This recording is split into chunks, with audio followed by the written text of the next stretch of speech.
السلام علیکم ورحمۃ اللہ وبرکاتہ۔ ایک عظیم ماں کی پرخلوص دعا جس نے عالم اسلام کو ایک بہترین عالم دیا، جس کی پرخلوص دعا کی تاثیر نے اس دنیا کو ایک عظیم محدث سے روشناس کرایا، جس کی دعاؤں کا ثمرہ یہ ہوا کہ عالم اسلام حدیث کو سمجھنے، پرکھنے، اس کے صحیح اور غلط کے درمیان امتیاز کرنے میں کے قابل ہو سکی اور علماء اسلام کو احادیث سمجھنے، سیکھنے اور اخذ کرنے میں آسانی ہوئی۔ ایسی ایک عظیم ماں اور اس عظیم ماں کی پرخلوص دعا کیا تھی، اس قصے کو پورا سنتے ہیں تو چلیے شروع کرتے ہیں۔ یہ قصہ ہے ایک خوش نصیب مومنہ کی جو ایمان و یقین کی دولت سے مالا مال تھی۔ شادی کے بعد اللہ سبحانہ تعالیٰ نے آپ کو ایک ہونہار بیٹا دیا تھا۔ بیٹے کی پیدائش پہ ماں باپ دونوں بہت خوش تھے، کیونکہ بیٹا اللہ کا انعام ہوتا ہے جس کے ذریعے والدین اپنے آرزوؤں اور تمناؤں کی تکمیل کرتے ہیں۔ دنیا کے ہر ماں باپ کی یہ خواہش ہوتی ہے کہ ان کا بیٹا افق عالم پر ایک چمکتا ہوا تارا بنے۔ جیسے ماں باپ ہوتے ہیں ان کی خواہش بھی ویسی ہوتی ہے۔ دنیاوی سوچ رکھنے والے ماں باپ ہوتے ہیں تو ان کی خواہش دنیاوی لیول کی ہوتی ہے، اور اگر اخروی سوچ کو مد نظر رکھتے ہیں تو ان کی سوچ اخروی کے حساب سے ہوتی ہے۔ اور یہاں پہ ماں اور باپ دونوں بہت نیک تھے، دونوں کی آرزوئیں اور تمنائیں بہت ہی پاکیزہ تھیں۔ بچے کے جو والد تھے وہ جلیل القدر عالم دین تھے، امام مالک رحمۃ اللہ علیہ سے حدیث کا علم حاصل کیا تھا۔ بچے کے والدین یہ چاہتے تھے کہ ان کا بیٹا بھی حدیث رسول کا سب سے بڑا عالم بنے۔ یہ وہ زمانہ ہے جب حدیث رسول کے نام سے احادیث گڑھی جا رہی تھیں۔ صحیح اور موضوع احادیث میں فرق کرنا مشکل ہو گیا تھا۔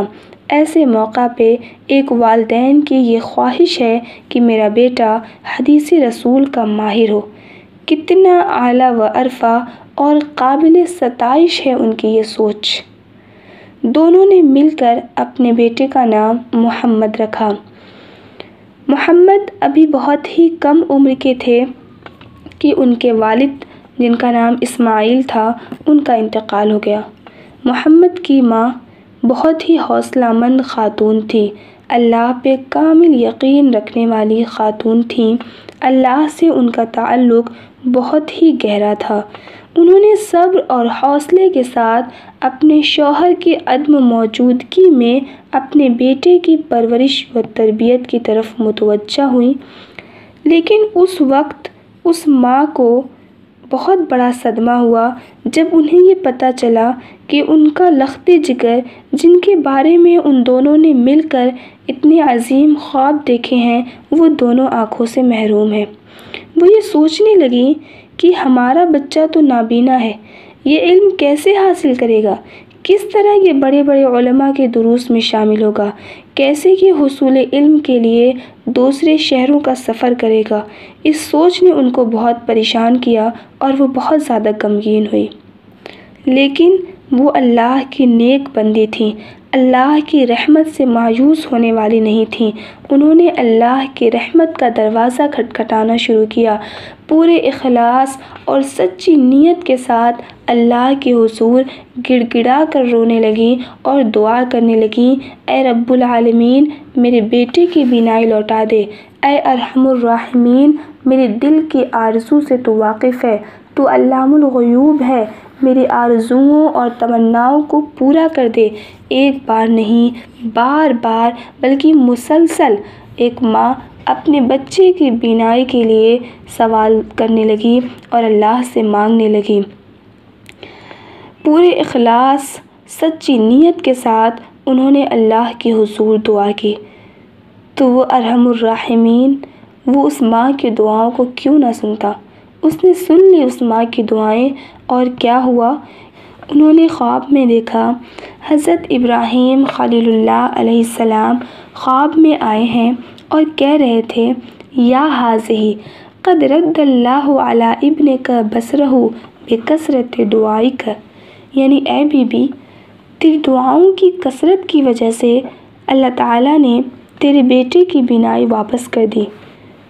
ماں تیزی سے بیدار ہوئی، بیٹے کے پاس جاتی ہے۔ یہ دیکھ کر اس کی خوشی کی انتہا نہیں ہوتی کہ اس کے بیٹے کی بینائی سچ مچ واپس آ گئی ہے۔ سبحان اللہ۔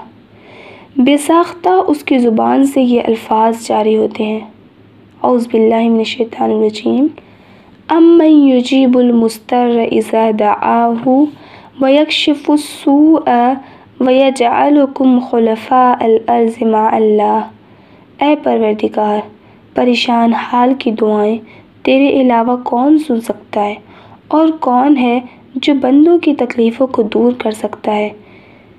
یہ عظیم المرتبہ خاتون کون تھیں جن کی دعاؤں نے ان کے بیٹے کی بینائی واپس لا دی؟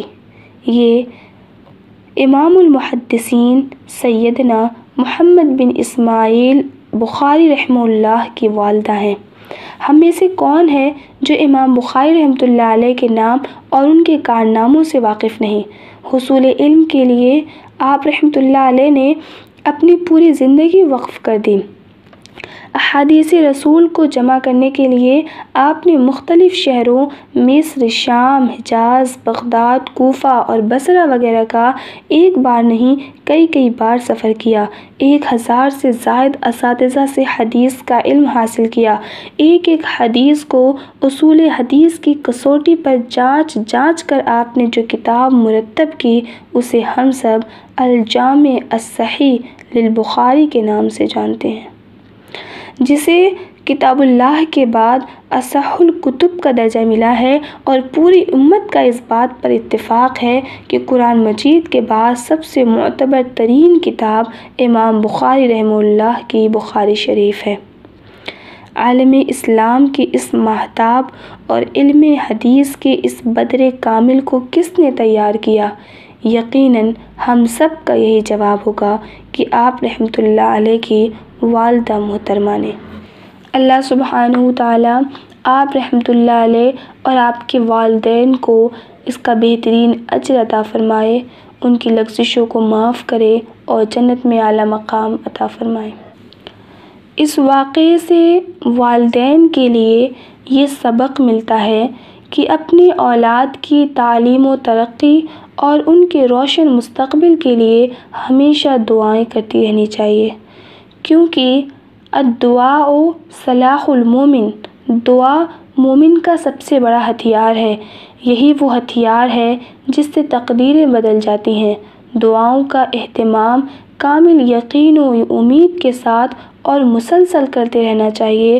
انشاءاللہ اللہ سبحانہ وتعالی ہم تمام کے زندگیوں سے مشکلات کو دور کریں گے، ہماری نیک خواہشوں اور نیک جذبات کو قبول فرمائیں گے، آمین۔ وآخر دعوانا ان الحمد للہ رب العالمین۔